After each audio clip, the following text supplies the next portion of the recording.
Bom, boa tarde a todos. Coube a mim a ingrata missão de ser o primeiro palestrante pós o almoço, né? Vou tentar ser o mais dinâmico possível, fazer ninguém dormir depois desse farto almoço que a gente teve. Queria agradecer mais uma vez ao convite do pessoal do Ética nos Negócios, para mais uma vez estar com vocês aqui. O ano passado foi muito gratificante para a gente da IAUD estar presente. E mais uma vez estar aqui mostra reconhecimento do nosso trabalho, mais uma vez mostra reconhecimento do que a gente vem fazendo.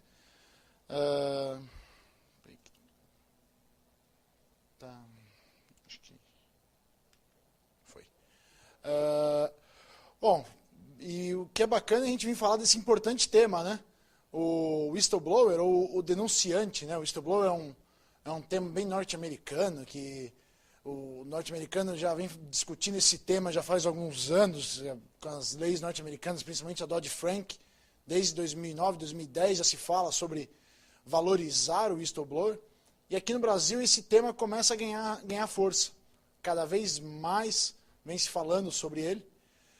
E por que o denunciante é tão importante para os negócios? Por que o gestor, por que o dono da empresa tem que prestar atenção no seu denunciante?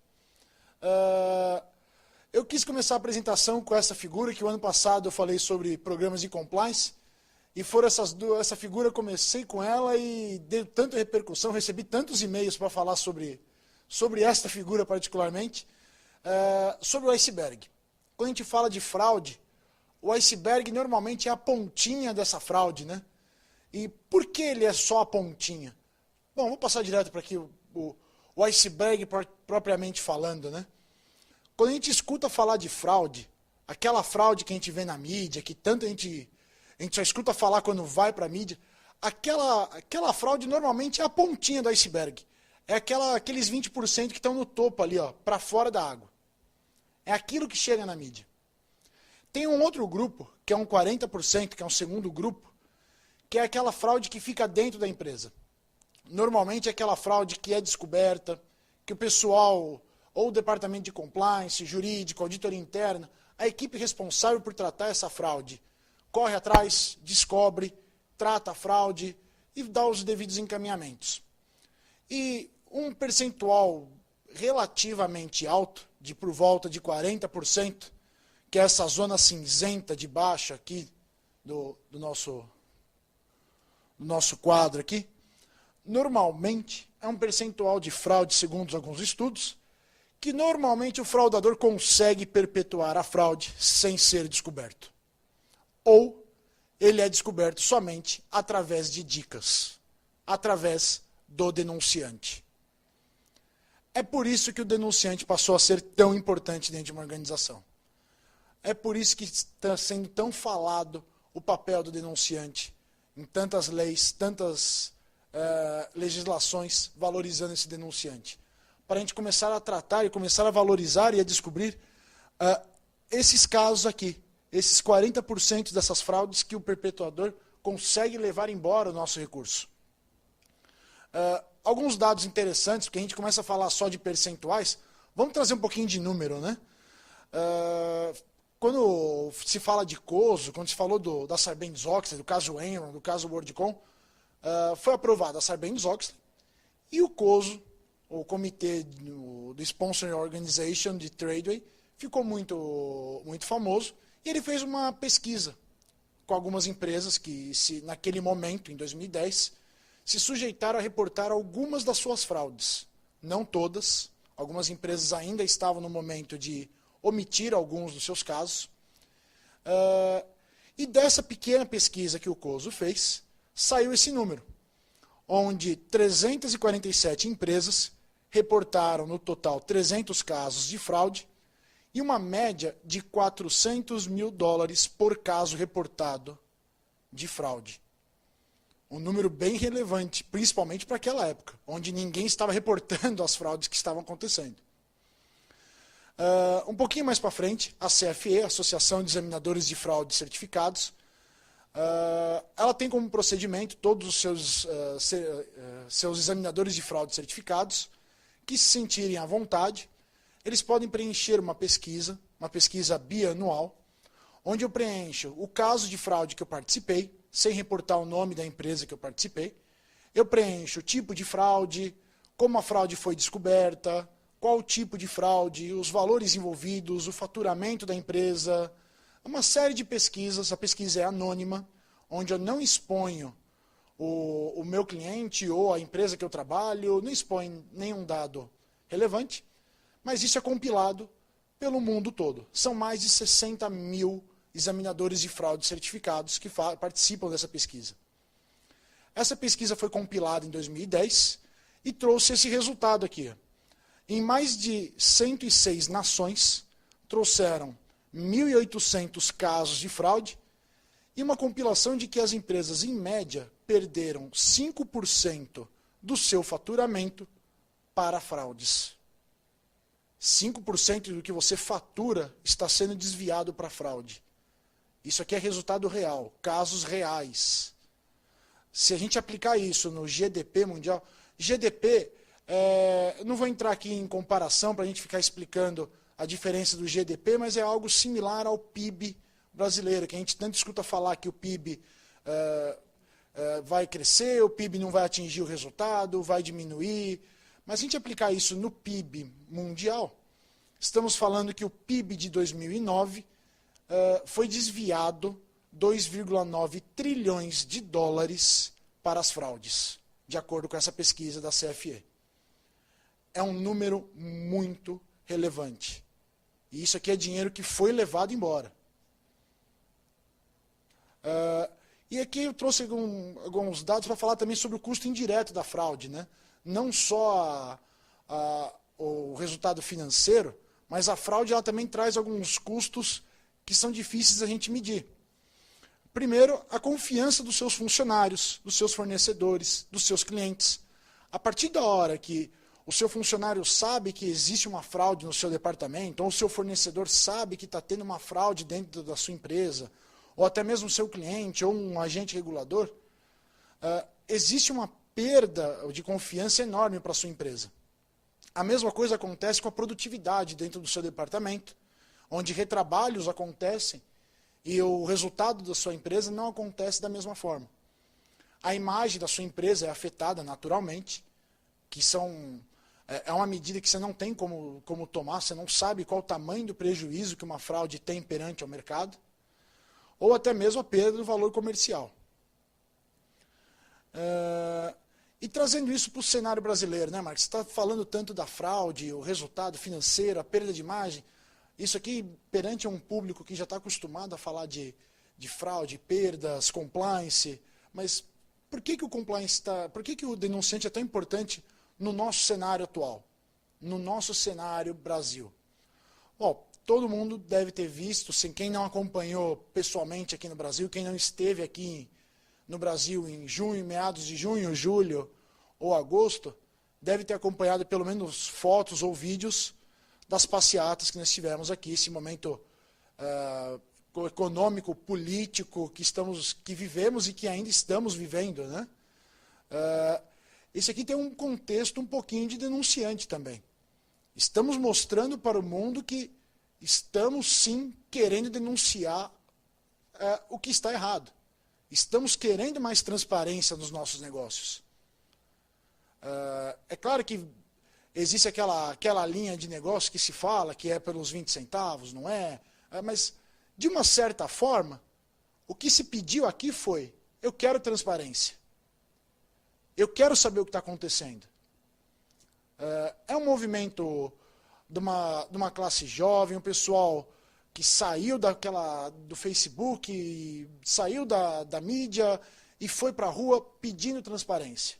Alguns com a cara pintada, querendo anonimato, alguns com máscara, querendo anonimato também, alguns se escondendo atrás de um movimento estudantil, alguns mostrando a cara, alguns mostrando a sua identidade, mostrando quem é a pessoa, querendo se denunciar, mostrando que estou disposto a me mostrar, mas estavam na rua, estavam querendo resultado para o seu país, estavam dispostos a falar.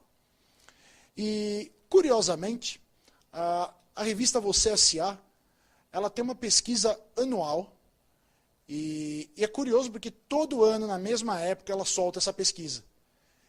E foi justamente durante esse período das passeatas que ela soltou essa pesquisa sobre os melhores programas de trainee. E eu resolvi ler a pesquisa como um todo. E eu li sobre as 35 empresas que a Você SA divulgou. E em todas as empresas, em um determinado momento, pode ser no início da entrevista ou no final da entrevista, os trainees que estavam ali falando sobre as suas empresas, em um determinado momento, eles elogiaram o programa de compliance, o seu código de ética, formal ou informal, ou a abertura que a empresa dava para se fazer uma denúncia. O programa de canal de denúncias, também formal ou informal.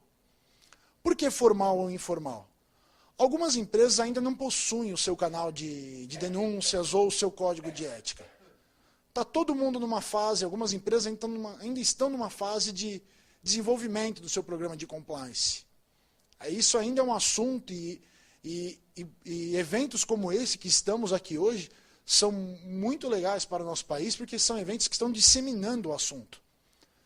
Porém, a ideia da ética nos negócios não significa que eu preciso necessariamente ter um papel, um código de ética para transmitir ética nos meus negócios. A ideia do código de ética, sim, é fundamental para isso. Não me entendam mal. É fundamental. Mas não adianta eu ter um código de ética que vai para a gaveta se os meus atos não justificam ética. Eu tenho que ter ética nos meus atos primeiro. Depois eu ter o meu código de ética. E o que esses estudantes reportaram foram, eles veem ética nos negócios da sua empresa. E também veem um código de ética. Isso foi muito bacana, a entrevista, falando dessas 35 empresas da Você SA. Quem tiver a oportunidade de procurar, volta, dá uma reparada na entrevista dos estudantes. É claro que quem lê a entrevista, eles não citam a palavra código de ética, não citam os termos canal de denúncias, mas quem lê com atenção, repara que é isso que eles estão falando. E todos eles, as 35 empresas, é bem curioso isso. E é bem interessante que a revista saiu na mesma semana da manifestação. E a pesquisa é anual, né? Todo ano na mesma época. E falando do impacto do canal de denúncias, né? Porque a gente está falando sobre a importância do whistleblower e por que é tão importante a gente ter esse whistleblower dentro da organização. Quando eu falei das fraudes, como é que essas fraudes são descobertas? Aquela mesma pesquisa da Associação de Examinadores de Fraude, ela traz um outro dado interessante. Primeiro, óbvio, que as denúncias, as dicas, é a primeira fonte de informação para descobrir uma fraude. Isso é claro e evidente. Mas o que chama atenção não é o primeiro item, que são as evidências, que são as dicas, 43%. A gente já sabia que isso seria a primeira fonte, mas o que chama atenção são os outros itens. Se a gente pegar os itens de baixo, revisão gerencial, auditoria interna, acidente, reconciliação, todos os outros itens. Os únicos itens dos itens de abaixo que têm função de identificação de fraude é o monitoramento e monitoramento, exames documentais. Somente os dois itens têm função de identificação de fraude. Os outros itens, eles identificaram uma fraude por acidente. Você não pode contar que o fraudador vai fazer uma confissão para você achar uma fraude. Você não pode esperar que uma notificação policial, quando eles falam aqui, é um órgão regulador vir bater na porta e dizer que você está fazendo uma fraude com o fisco, né? Com o fisco ou com alguma questão. Essa é o pior cenário possível, né? Você receber um órgão regulador dizendo que você está cometendo uma fraude. Auditoria interna ou uma auditoria externa, é claro que ela sempre vai buscar, ela também tem foco de fraude, mas não é o foco principal. Ela tem revisão como foco, melhoria de controles internos ou revisão do seu balanço. Ela não tem foco buscar uma fraude. Você vai contar que você vai achar uma fraude por acidente, basear a sua prevenção à fraude no acidente, são medidas perigosas para você trabalhar a sua prevenção de fraude. É por isso que é tão importante você incentivar o denunciante, ter meios para o denunciante ajudar a sua equipe. E esse número fica ainda maior quando a empresa possui um canal de denúncias. Agora o azul escuro aqui são empresas que possuem canal de denúncias contra empresas que não possuem canal de denúncias. Você vê que o número fica ainda mais significativo. Uma empresa com canal de denúncias, as dicas sobem para quase 50% do volume de fraudes identificadas, contra quase 35% quando uma empresa não possui canal de denúncias. Essa pesquisa é do Brasil? É global. Global. Então, Mas tem diferenças entre as regiões, países? a pesquisa ela não separa por regiões ou países. Ela traz assuntos globais. Tá? Então, fica complicado se a gente não incentivar o denunciante. Agora, trazendo isso para o cenário brasileiro, né, de novo, você vê que nessa onda de incentivar o denunciante, já começamos no Brasil a ter alguns projetos de lei para incentivar o denunciante. Na onda do que está acontecendo lá fora, a Câmara dos Deputados aqui do Distrito Federal já falou alguma coisa nesse sentido. Já foi aprovado em segunda instância. É claro que existem algumas contestações. A OAB fala que vai contestar. A gente está até discutindo um pouquinho isso aqui antes da palestra. Essa lei está um pouquinho meio... tem algumas contestações, porque ela está indo no sentido de incentivar o denunciante a ir direto no órgão público, sem passar pela empresa. O que isso expõe o denuncialismo, né? Você vai direto no órgão público, sem passar pela auditoria interna da empresa, ou sem passar pelo compliance officer da empresa. A empresa tem o seu programa de compliance, tem o seu canal de denúncias, mas você vai direto no... Então, existem diversas contestações para essa lei, por isso que está travada essa aqui.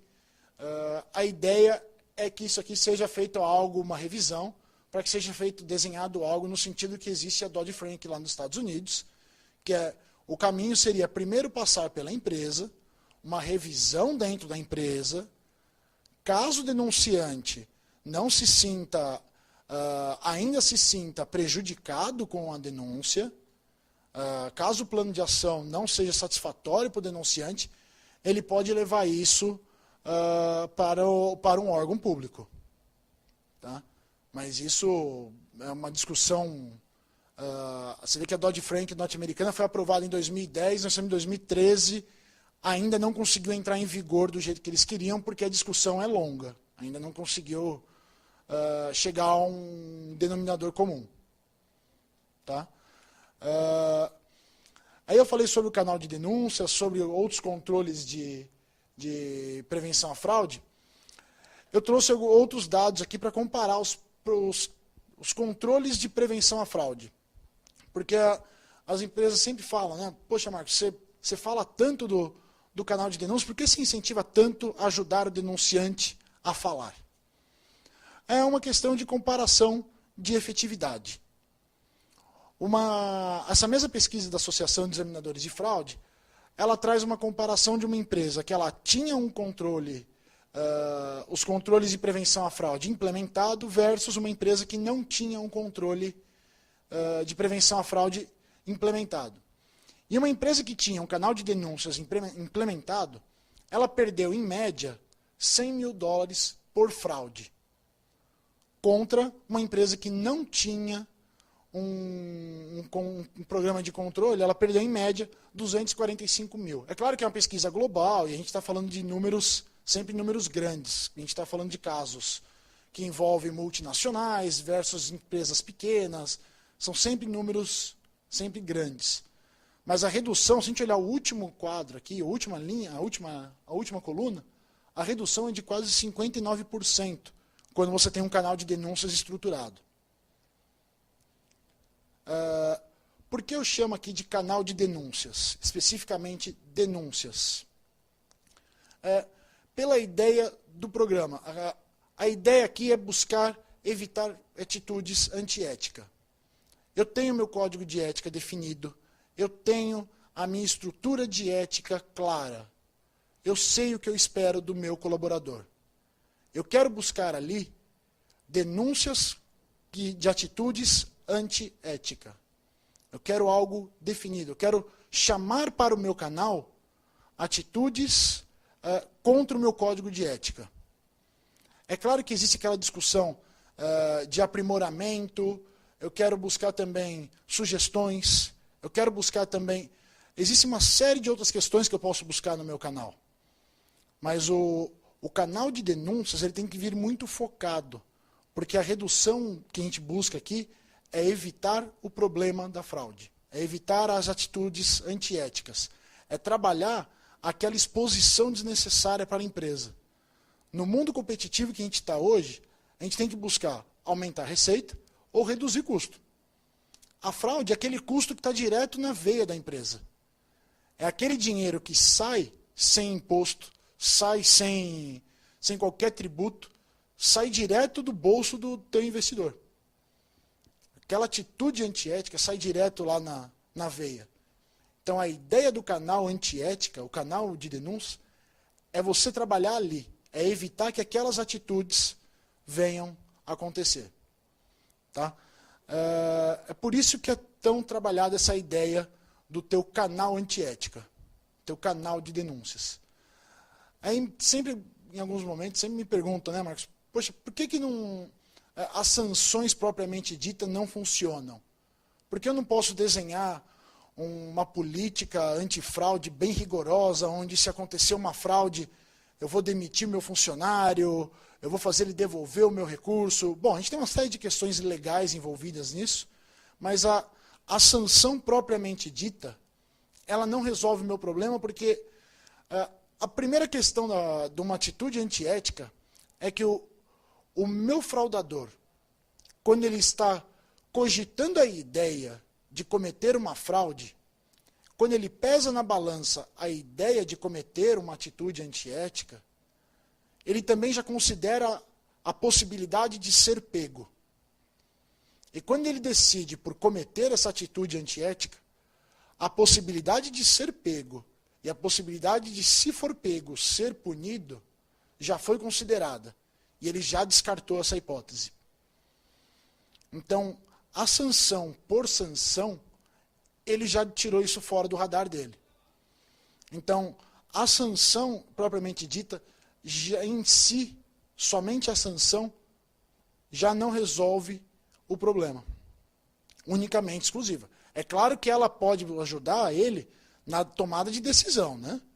Na hora de pesar os prós e os contras, vai ajudar.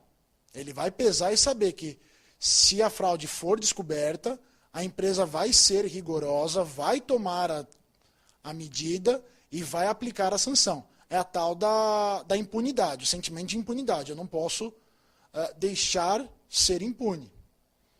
Mas eu confiar que eu tenho políticas rigorosas, por isso ninguém vai cometer uma fraude dentro da minha organização, isso por si só não funciona como um programa de prevenção à fraude.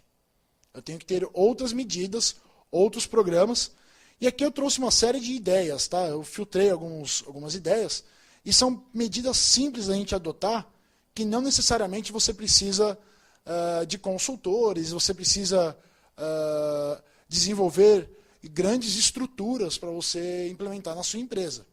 Por exemplo, auditorias surpresas num determinado departamento, você pode fazer rotação de trabalho, ou até mesmo férias obrigatórias. O programa de férias, férias já é obrigatório por lei, né? A questão da CLT já obriga todos os funcionários a tirar férias. A gente sabe que em muitos casos, alguns funcionários demoram um determinado tempo e vai ficando. Em alguns casos, a empresa demanda, mas em muitos casos é o funcionário que não quer tirar férias. Uma questão simples como rotação de trabalho ou as férias obrigatórias trouxe a redução de 46% das fraudes para as empresas. Só o fato de você fazer um funcionário, por um período determinado, assumir a função de outro, já fez algumas fraudes serem descobertas. Que é a tal da fraude por acidente, se tem um determinado esquema que tem que obrigatoriamente passar pela minha mão, e você me obriga a sair de férias e colocar um funcionário que não tem nada a ver com o meu departamento a ocupar o meu lugar por 30 dias, aquele esquema que depende da minha pessoa vai obrigatoriamente passar pela mão de outro departamento, por outra pessoa. Aquela fraude vai ser descoberta. Isso aqui você não precisa de nenhum esquema muito elaborado para fazer. Isso aqui é uma obrigação da CLT, férias obrigatórias. São medidas simples que estão na mão de qualquer gestor implementar, que não precisa de esquema elaborado. Tá? Programa de recompensa ao denunciante, que aí já vem um pouquinho a questão do incentivo à lei, que a lei está sendo criada, né? Algumas empresas começam a falar de recompensa ao denunciante dentro da própria empresa. Se o denunciante faz uma denúncia para o comitê de ética, para o programa de denúncia, e essa denúncia de fato se materializa, o denunciante recebe um prêmio. Pode ser um prêmio simbólico, pode ser uma viagem, pode ser um percentual do valor recuperado pela empresa. Algumas empresas começam a estruturar programas dessa natureza. Claro que isso depende muito da operação de cada empresa, do tipo de denúncia que é feito, mas isso também é um pouco perigoso, porque isso gera também o aumento significativo da quantidade de denúncias, principalmente as denúncias infundadas, as pessoas querendo ganhar recompensa só por ganhar. Porém, também gera uma redução significativa com uma coisa simples, que está na mão de cada um fazer, sem precisar também você desenvolver grandes programas, grandes metodologias. Tá? Bom, falei bastante sobre o porquê está crescendo e por que está tão importante o denunciante. Eu trouxe aqui uma ideia, né, de como implantar um canal de denúncias, uma visão de como que a gente entende um canal de denúncias, tá? Um canal canal de denúncias, um canal de atividade antiética. Primeiro, falar do nome correto. A gente fala bastante, algumas empresas tentam criar um nome que é canal de ética, mas é um canal fale com um amigo, com o presidente. Vocês verem as melhores práticas de mercado e vocês avaliarem e verem as principais empresas que são elogiadas com seus programas de compliance, buscarem diversas revistas que falam dos programas de compliance. E aí eu recomendo tanto o pessoal aqui da Ética nos Negócios, olhem também o site do pessoal da LEC News, lecnews.com.br, o pessoal da Legal Ethics Compliance. Existem diversas empresas que ganham prêmios com seus programas de compliance. Olhem como que chama o canal de ética dessas empresas. Todos eles é muito claro o nome deles. Canal de denúncias. Hotline. Canal de ética. Está claro o que eu quero do meu canal. O que eu quero receber no meu canal. É claro que a gente pode adotar medidas ou criar um canal à parte para receber sugestões. Existe o saque, mas o canal de ética, a hora que eu começo a criar muita coisa, eu começo a receber muita coisa e eu começo a desvirtuar um pouco. Eu começo a fugir do meu objetivo. Meu objetivo principal é buscar ali, é o ponto principal. Eu quero focar no meu assunto. Eu sei que às vezes é tocar o dedo na ferida. E a fraude é a ferida. A ética, o ponto, a atividade antiética é a ferida. E se eu ficar com receio de falar, em alguns momentos, né, eu vejo quando, principalmente empresa familiar ou empresa muito pequena, a gente vai visitar o cliente, e a hora que a gente chega para entrar no cliente, a primeira coisa que o dono da empresa chega, ele olha de longe assim, ô Marcos, meu amigo da contabilidade, e começa a falar alto que eu sou da contabilidade, como se tivesse medo de falar que é da auditoria, que é da área de investigação. Pessoal, a hora que você tem medo da coisa, a coisa te pega. Se você tem medo de falar que você quer ouvir a fraude, quer ouvir atividade antiética, o teu funcionário vai ter medo de falar. Então, escolha o nome correto, não tenha medo de receber denúncia. Né? O segundo é uma política clara, uma política específica sobre canal de denúncias. Essa política tem que falar o que você quer ouvir ali dentro, tem que falar como você vai tratar essa denúncia, tem que falar sobre o sigilo da informação, quem vai ter acesso a receber essa informação, se você vai dar, como você vai garantir o sigilo do denunciante. O sigilo do denunciante é fundamental. É claro que quando a gente viu as manifestações, eu mostrei a foto da manifestação, eu falei sobre pessoas que foram com a cara pintada, com a máscara, e teve muita gente que falou o pessoal que foi lá com a cara pintada para fazer balbúrdia na rua. Concordo que muita gente foi lá fazer bagunça, mas vocês já pensaram que tem gente ali que foi com a cara pintada com medo de mostrar a cara? Porque tem um emprego público ou porque tem medo de mostrar a cara porque tem um chefe que não quero mostrar, eu não quero me expor porque eu trabalho para alguém do governo e eu não acho certo o que está sendo feito, mas eu não posso me expor. É o anonimato. Você tem que garantir o anonimato do denunciante. Se o denunciante não quer se identificar, você como canal de denúncias ou você da equipe de prevenção não pode tentar um jeitinho de identificar quem é esse cara. Isso tem que ser direito dele. Algumas leis, principalmente empresas de capital aberto, por exemplo, empresas que estão nos Estados Unidos ou que estão na UK, que estão no Reino Unido, empresas que estão nesses dois países, por exemplo, o cidadão, o denunciante, por lei, tem que ser protegido. A nova lei anticorrupção, a gente está aguardando o que o CGU vai definir, por exemplo, mas a expectativa é que venha algo nesse sentido também. Então, se vier algo nesse sentido, o denunciante também vai ter direito, por lei, ao sigilo. Então, o meu canal de denúncias tem que falar isso, tem que falar sobre a não retaliação ao denunciante. Quer dizer, o cara faz uma denúncia, tem todo o protocolo que ele fez uma denúncia e ele perde o emprego? Que coisa estranha é essa? Ele fez uma denúncia, ele se sentiu acuado, mas a denúncia dele foi infundada. Mas foi infundada, mas ele achou que para aquele determinado momento tinha fundamento. Acontece, segue o jogo, como diz o Arnaldo, segue o jogo. A gente não pode fazer uma retaliação porque ele se sentiu ofendido. A acessibilidade, né? A gente não tem como prever onde a fraude vai ser descoberta, onde o ato antiético vai ser descoberto. Muito menos o momento onde o denunciante vai se sentir confortável para fazer a denúncia.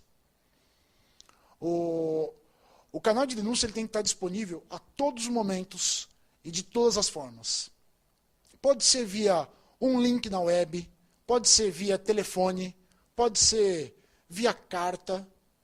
Poxa, você é uma usina e o seu rapaz que descobriu uma fraude é o cara que pega o ônibus e vai lá para o meio da usina.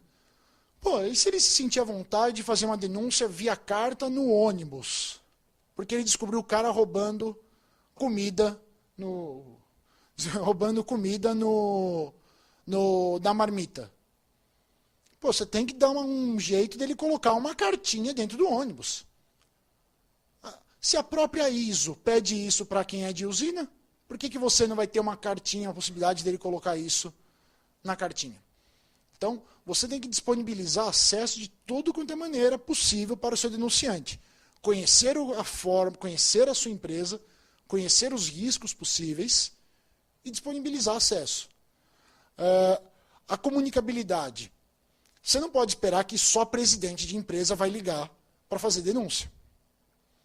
É claro que em alguns momentos vão ser pessoas bem articuladas, mas em alguns momentos vai ter lá o seu contador conversando com o assistente contábil sobre uma fraude e vai estar o faxineiro limpando o banheiro, escutando a conversa.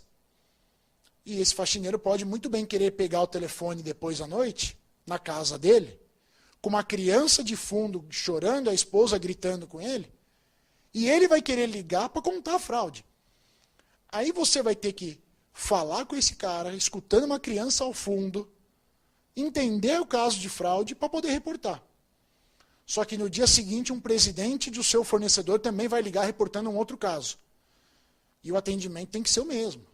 Porque você não vai ter um atendente, é um presidente, espera aí, deixa eu direcionar para uma pessoa. Você é um faxineiro, deixa eu direcionar para outra pessoa.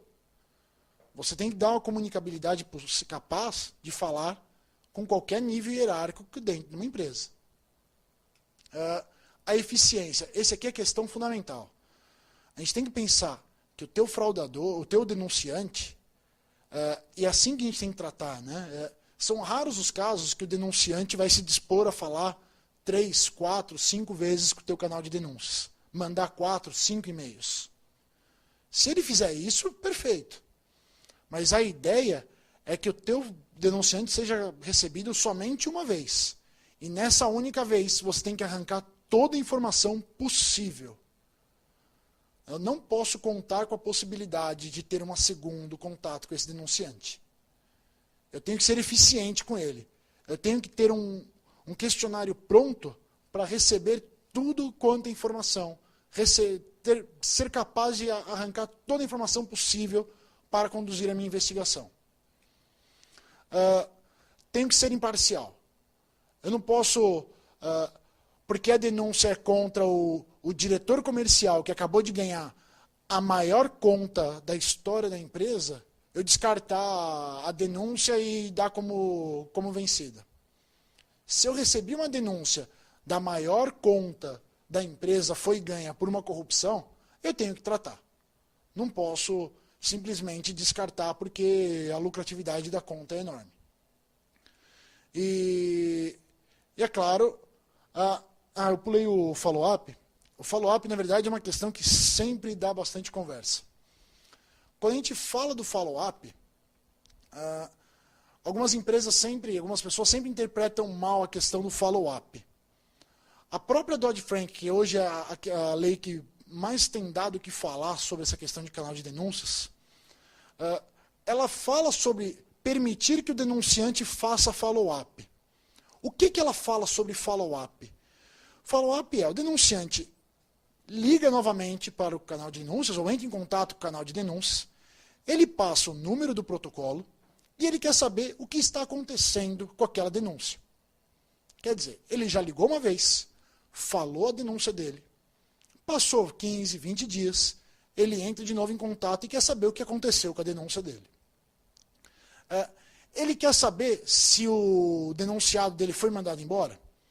Ele quer saber se você vai mandar o cara embora ou se você vai aplicar a multa. O que ele quer saber ali é: a empresa está tomando medidas, a empresa está direcionando, é isso que a lei te pede. Você tem que informar se a empresa está direcionando o caso. Não pede para você detalhar especificamente quais foram as ações.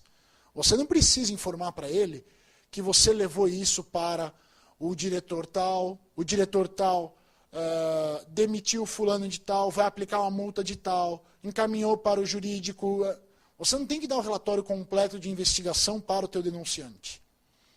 Porém, o denunciante tem sim direito, dependendo de qual é a sua empresa e qual a exposição você tem, ele tem direito a ter pelo menos um acesso parcial de algumas informações do caso.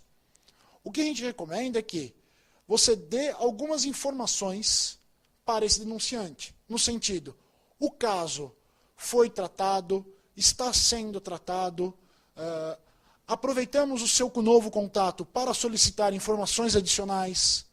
Uma vez que você está ligando novamente, você está entrando em contato novamente, existem novas denúncias que você gostaria de fazer sobre esse caso. Aproveite que ele está entrando em contato novamente para extrair novas informações desse denunciante. Já que ele ligou, já que ele entrou em contato com você, aproveite. Tire proveito da situação. Já falei do seja imparcial. E voltando à questão da confidencialidade. Sempre garanta confidencialidade. Não perca a qualidade do seu programa. Assim que você receber um relatório de um canal de denúncias, levanta e sai comentando sobre a questão no cafezinho da empresa. Você nunca sabe quem é o denunciante de verdade. Ele pode estar sentado do seu lado testando para poder te reportar uma fraude ainda maior.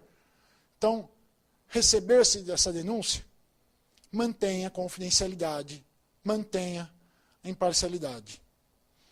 Bom, pessoal, eu tentei ser o mais dinâmico possível, eu tentei passar de uma forma para ser breve, que eu queria, na verdade, abrir para bate-papo, abrir para conversa, porque o denunciante, falar de canal de denúncias, se não vem interação, a gente acaba não falando, né? A ideia é abrir para conversa.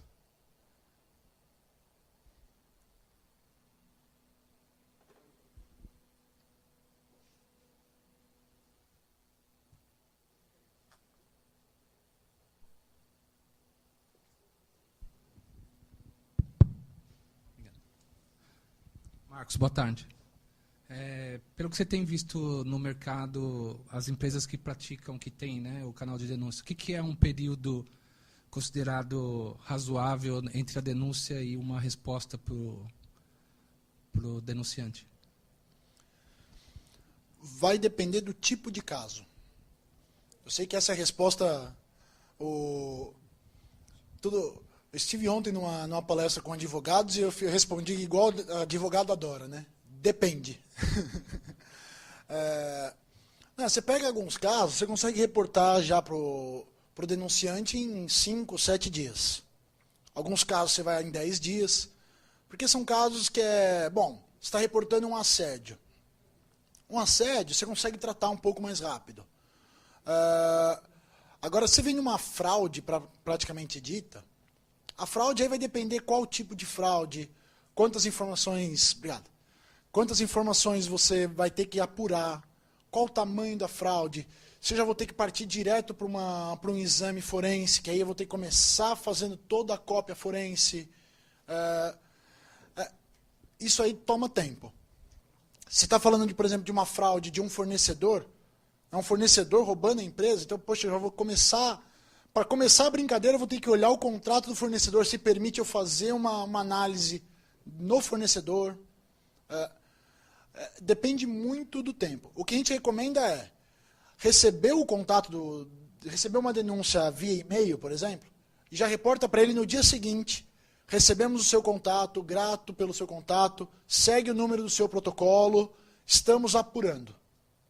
Dentro de 7 dias, manda um novo contato. O seu caso está sendo apurado, ou o seu caso foi tratado, aguardamos o seu contato para caso tenha novos. Você manter o seu denunciante próximo. Isso a cada 5 dias, 7 dias, período de uma semana, 10 dias, para você não deixar o denunciante fugir de você. Manter ele perto. E você vai apurando. Isso falando em caso de fraude, né? Porque daí o denunciante ele também pode... Ele pode ver que o denunciante ele pode até estar dentro do esquema, não dentro, que eu falo não que ele faça parte do esquema, né? Mas ele pode ser alguém que ele vê o esquema acontecendo e ele pode ver, poxa, eu fiz a denúncia e 3 dias depois chegou a equipe de auditoria. Foi legal, a auditoria pediu o documento, mas o documento X que eles precisavam pedir, eles não pediram.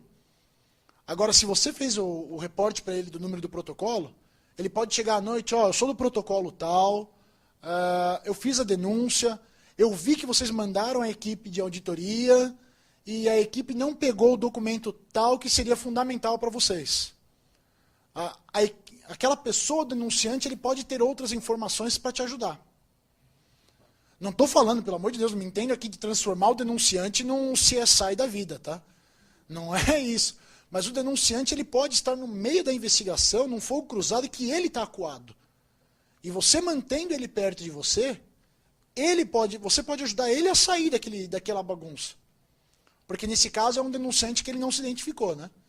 Se ele se identifica, ele fala, meu nome é fulano de tal, está aqui meu telefone, estou disposto a conversar.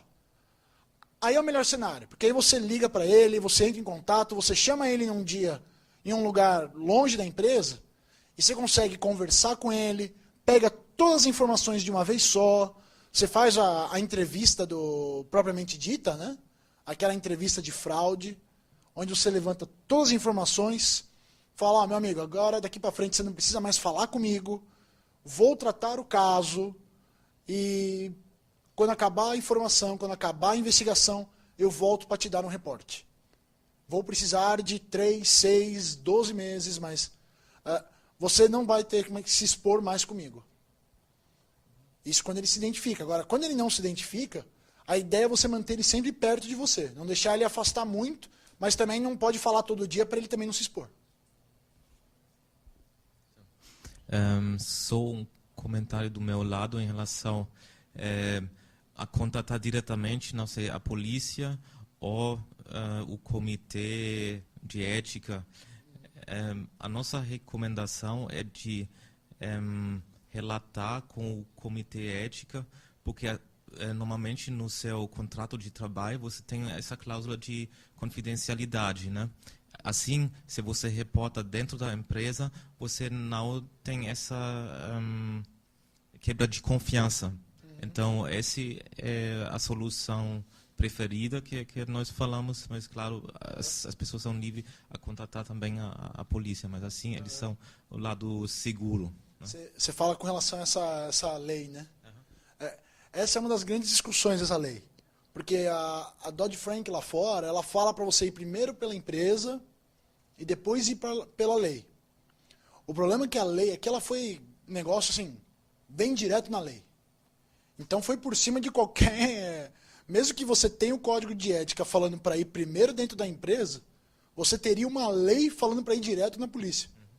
Então derruba qualquer código de ética, né? Porque daí a lei do país é soberana, né? Ela te derruba. Então é essa que é a grande questão, que é uma das questões, né, que a OAB está criticando. Mas...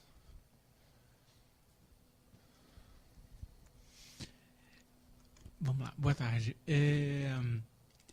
Eu achei interessante essa questão que você trouxe da revista Você S.A., né, sobre os trainees que têm buscado nesse canal, né, de denúncia um apoio, né? Então eu queria te perguntar duas coisas. Primeiro, já tem um perfil delineado, mais ou menos, de quem é essa pessoa que denuncia? Se são mais homens ou mulheres? Qual seria a faixa etária? E se no caso dos trainees, isso talvez seja uma questão recorrente. Primeiro, porque eles são novos na empresa, então já não estão naquela dinâmica viciada da empresa, então para eles é mais fácil apontar quando há uma fraude. E se por serem novos, também talvez pouca experiência de trabalho, para eles é mais importante manter a questão ética do que já se comprometer tão cedo na sua profissão. São duas respostas diferentes.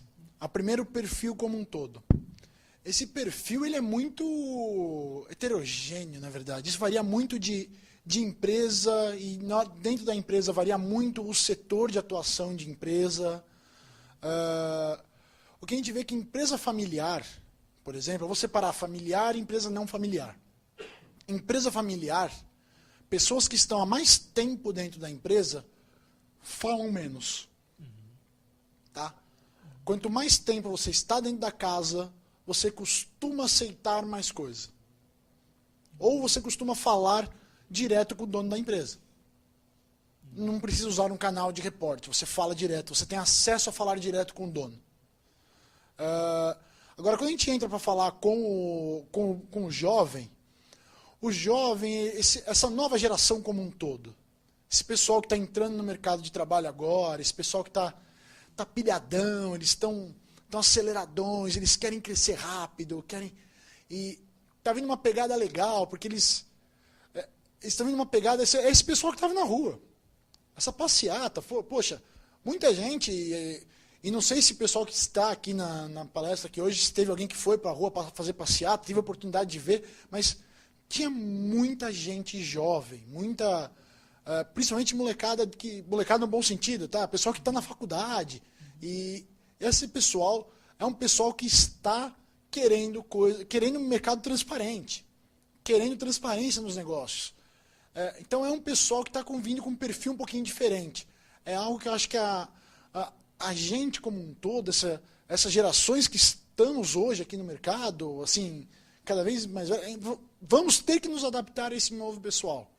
É um pessoal que não vai aceitar muitas coisas que que um mercado mais velho aceitou, que é o tal do aceitar alguma malandragem, o tal da o jeitinho brasileiro com essa molecada não cola. Por que você faz isso? Porque eu sempre fiz. Não, mas não é assim que tem que ser feito.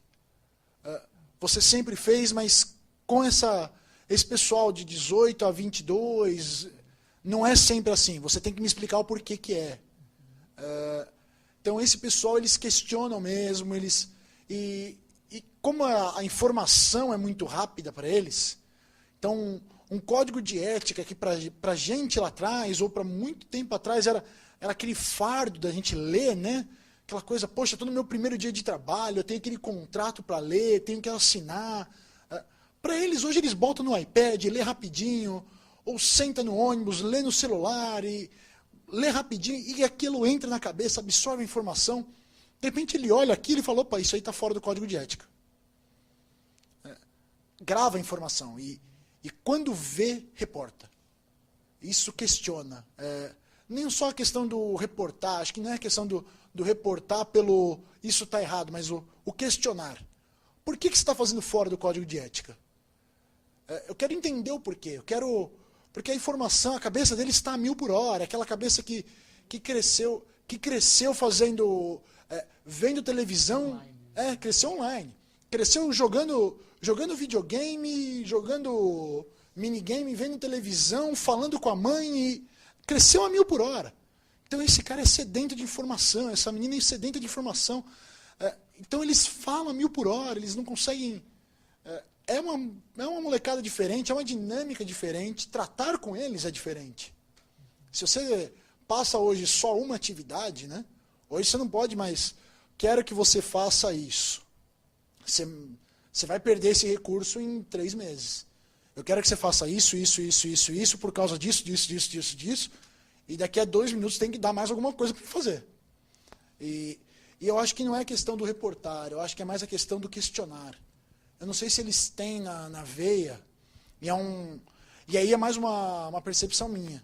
Eu acho que eles não têm tanto na veia a ideia do o questionar a questão se eu estou fazendo algo não ético ou isso aí está errado. Eu acho que é mais o questionar por que está diferente daquilo que me ensinaram. Você não me falou que a política é assim? Por que você está fazendo diferente? Eu quero saber, eu quero entender. É nesse sentido. E aí o canal de denúncias, ele só te ajuda, né? Tá diferente da política? Então vou falar lá no canal. Porque a política me fala, e qualquer coisa fora da política tem que falar lá. Então é nesse sentido que eu vejo essa molecadinha aí. Tá bom? Ok, Marcos e Sérgio, bastante interessante a sua colocação, só que eu me remeto a alguns movimentos, algumas questões de memória. Primeiro, os CEOs, CFOs, diretores, ou que hoje estão nas grandes organizações, pequena, média ou grande, eles têm quantos anos? 45, 55 anos, vou botar 50 anos. Vamos lembrar 1990, o que aconteceu com os cara pintada, né? Então, a garotada, ela sempre vai. Não existe idade de denunciante. O denunciante denuncia quando ele vê a coisa. O que ele tem que ter é motivação para denunciar.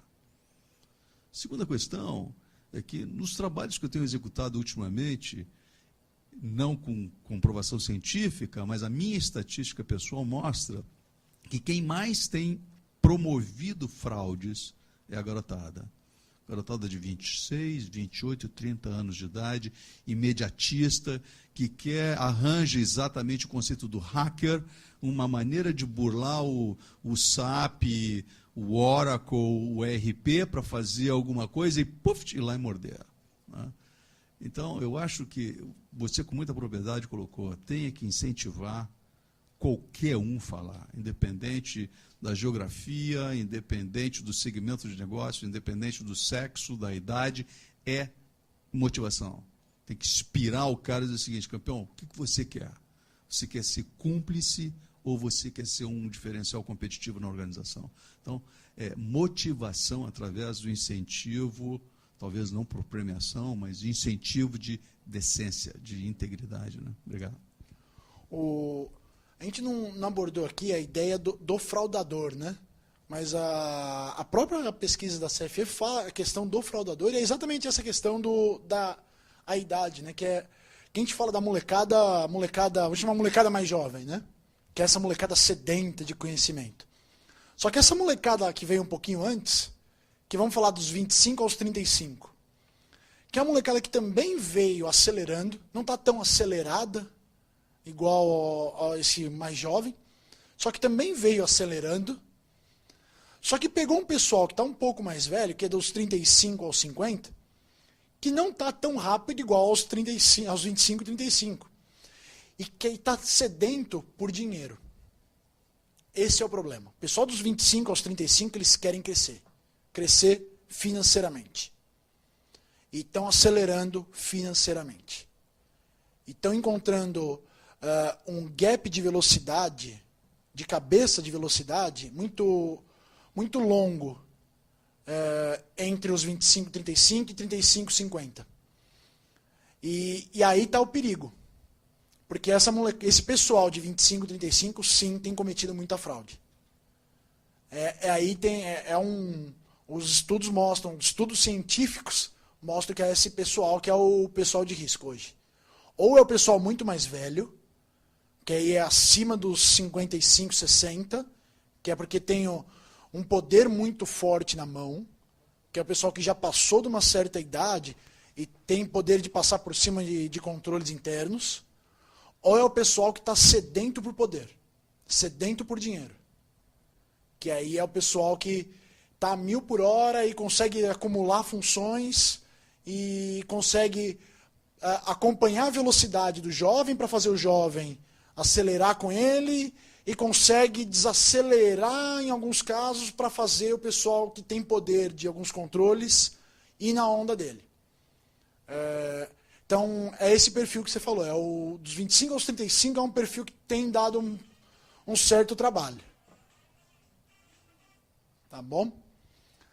Bom, pessoal, muito obrigado pela presença. Deixar aqui meus contatos. Tem e-mail, telefone, fixo, celular, estou no Facebook, LinkedIn, diferente do pessoal aí nessa onda de confidencialidade de informações, eu estou totalmente ao contrário. Eu estou no LinkedIn, no Facebook, Twitter, vocês me acham no e-mail, celular, tá em tudo quanto é lugar aí. Basta procurar Marcos Cairão no Google que vocês acham fácil lá, tá bom? Obrigado, pessoal. Boa tarde.